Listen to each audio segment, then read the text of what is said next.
Alright, in this video I'm going to talk about painting on dark colors. It's not something we're going to do very often because frankly it does interrupt the flow of an event quite a bit because it takes so long. So start by limiting the amount of designs you're offering. In this case for Darlington Raceway we're going to limit it to 2. Um, if you have the ability to order Aquaflow brand versus ETAC, I think when it comes to opaque colors, Aquaflow is superior just because they use more pigment and it covers better. You can still get by with ETAC if that's already what you have, but you will need opaque colors starting with white, and if you can get the full palette, that's great. If not, you can still just get by with white. But if you have an opaque color, opaque paint for every color, that would be ideal. Now, one thing to keep in mind with opaque colors is it does have a bit of graininess to it. In other words, there are solids that are ground up nice and fine and put into the paint, suspended into the paint. So that means that you will need to shake it quite a bit to distribute those particles evenly throughout the paint. Shake it often, like every day at least. Secondly, you'll notice it's a bit thicker and it's not going to flow through the airbrush a little as good. So one thing you want to do is continually rinse out your airbrush. You may have to do this every 10 minutes or so if you really want your airbrush working well, especially in a hot environment. You'll be outside in South Carolina, so there's a good chance that you'll have some hot weather. Last time I was there, it was very hot. Also, you may want to invest in a little bit of retarder, and I say a little bit, honestly, a 2-ounce bottle of retarder is all you need for a lifetime, probably, because we don't usually use it that much. It's helpful for opaque colors because it helps them to flow a little better. Like I said, there's more particles in opaque paints than transparent, so they tend to accumulate on the tip. And retarder, what all that does is it retards the drying time of paint. So it's going to slow down the drying time so it can leave the airbrush and not stick on your needle. If your needle has even just a bit of a burr to it, grind that down or replace the needle. Again, you want everything to flow as good as possible. It's going to be harder to get these paints to flow, and on top of that, you're going to have to layer each color several times for it to show brightly on a dark colored t-shirt. So you want to minimize the amount of time you spend fussing with your airbrush, cleaning it or just getting it to flow. So increase the pressure on your compressor by 5 or 10 pounds if you can. Our compressors already work very hard, so make sure you have 1 or 2 fans on them. Make sure it stays cool. Keep it in the shade, absolutely.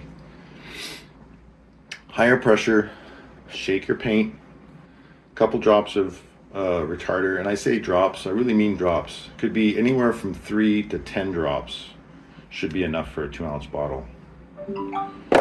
You may even want to put water. I would leave that as a last resort because water will take away its ability to cover in one stroke, but it will help it improve flow. So I use water only when absolutely necessary. It's best to just use retarder for most situations. Okay, what else? Rinsing your airbrush out every 10 minutes or so, because you'll feel it start to gunk up in the airbrush quite quickly. If your needle doesn't snap back like it used to, it's a good time to rinse. Pull that needle back, ream it back and forth, make sure it moves freely in the gun, screw the back on, and then paint again. You'll notice a big difference.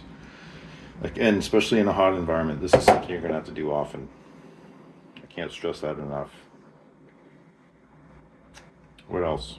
Make sure you bring enough cleaner to rinse out your airbrush. I guess if you have the ability to, some carburetor cleaner, maybe you'll be outside anyway, but you probably don't need to go that far as long as you go with a clean gun to begin with. I think I've said all there is to say about that, so let's go and start the setup here. You're going to need an airbrush and a hairdryer. The smaller the better, only because it's easier to hold. And when I paint like this. I use this hand to hold the airbrush, to hold the hairdryer, this one to hold the airbrush as always, and then I kind of touch them together so I can use it as a guide, and they kind of move together too.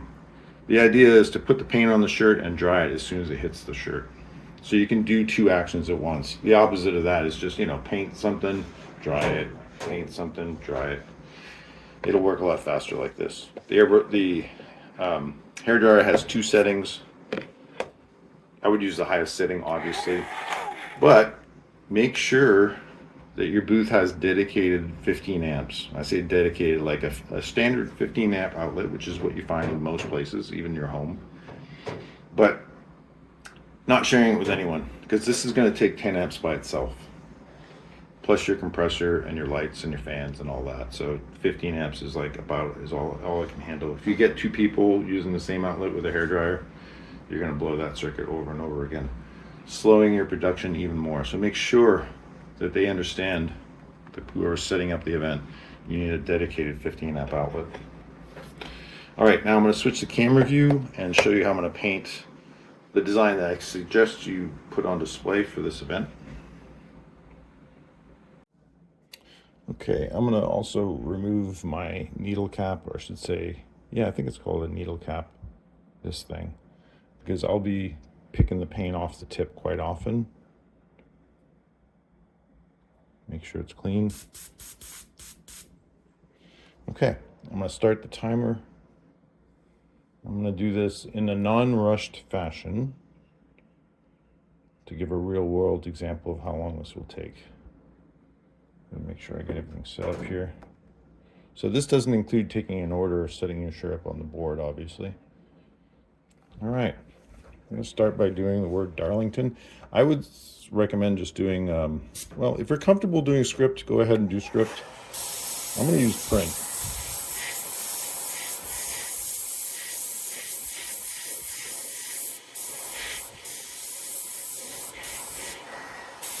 Now, you can see I'm drying as I paint. I'm going to actually go over it again. This is going to require a little more skill.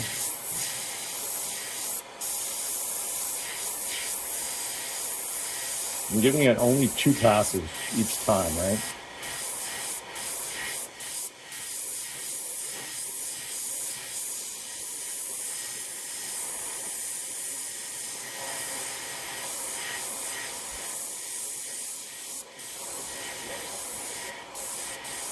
So what I do, I want once to write it out.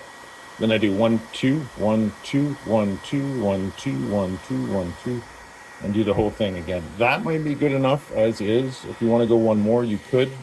The enemy of doing a black shirt or a dark shirt is to put too much paint and have it be wet as you go over it with a second coat. You don't want to go a second coat if it's wet.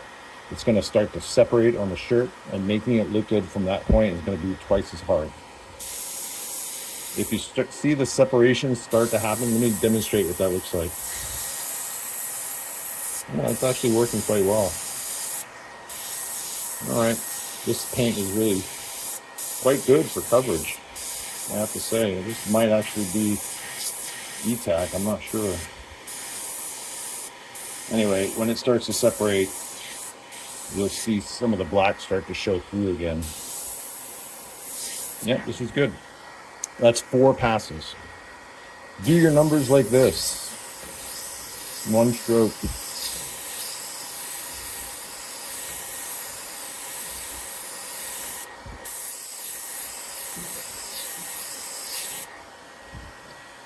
And then racewear.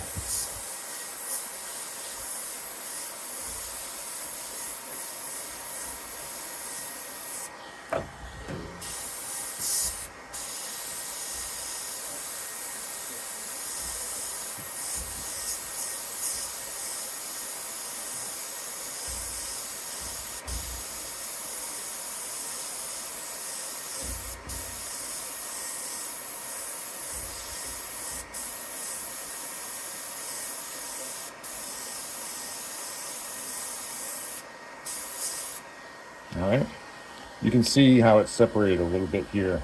Like this is a lot more white, and that's because I started to really blast a thick line, and I should have been a little more patient. See, I already have paint building up on my tip. This is a good time for me to pick.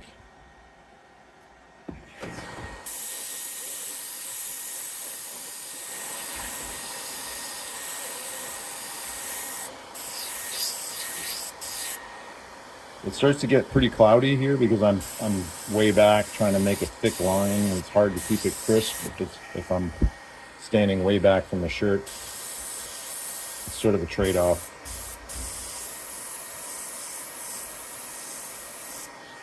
All right, if you wanted to make this bolder and stand out more, instead of making extra thick letters, you could just give it an outline.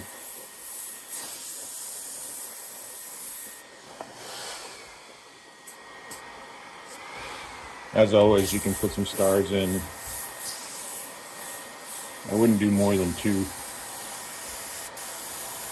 When it comes to embellishments, it's not really something they're expecting anyway, so you don't have to put too many.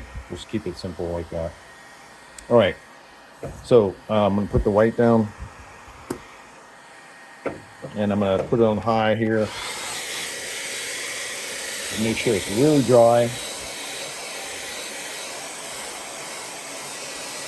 Okay, it feels dry, and that's how I go by. I just go by feel. It's almost like a rubbery feel. Now, if you have opaque colors, going over white it would have great results. You don't have to go over white if you have opaque colors. You can go, if this was supposed to be red lettering, you can go straight red if you want. If you did white first, it'll make the opaque red that you put on top of it even brighter, which is good. That's an option. If you don't have opaque colors, you can still color this using transparent. This is transparent, and watch how I do this. I'm going to use the hairdryer again.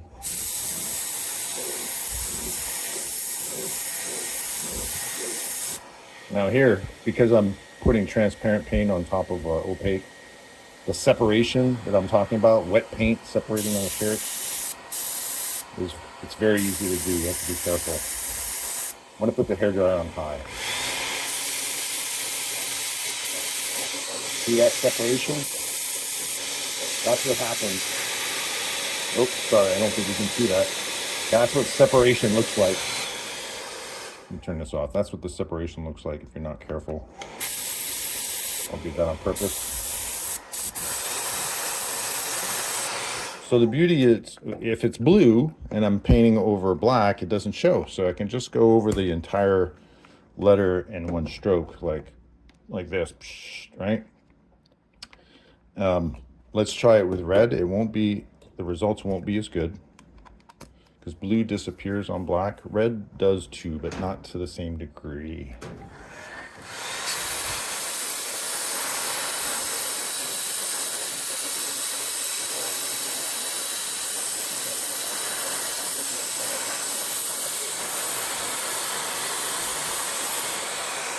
By the way, we're at 6 minutes. Let's try another color just to see what it looks like. Yellow, actually let's do yellow. Fluorescent yellow. This is, again, these are all transparent colors. It's not going to transfer very well.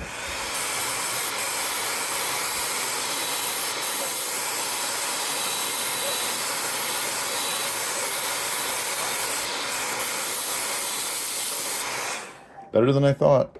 Again, the hairdryer is imperative for that. Let's do a blend of 2 colors. Since I have yellow on the bottom, I'm going to put a little orange on top.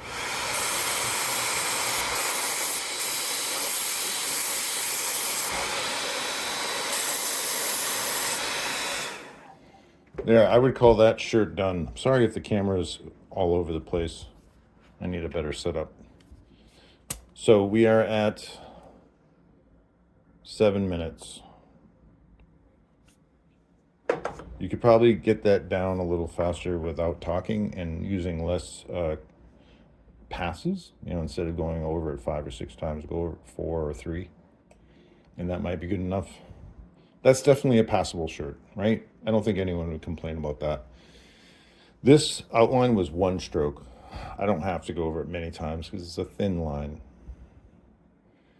Any design that you offer other than this should be easier, not harder. This would be the hardest thing to do. 2 words. That's it. If they want to put the year or any other thing and you just want to be a nice guy, make it small. 2025, a name. Make it like a signature or something. Find ways to make things smaller. And again, I think doing print is easier than script when I have to do multiple passes.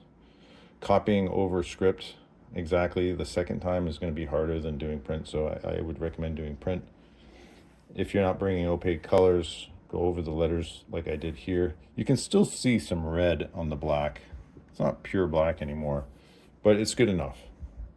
Like purple, blue, green, those darker colors, I guess on that end of the spectrum, will disappear on black quite easily.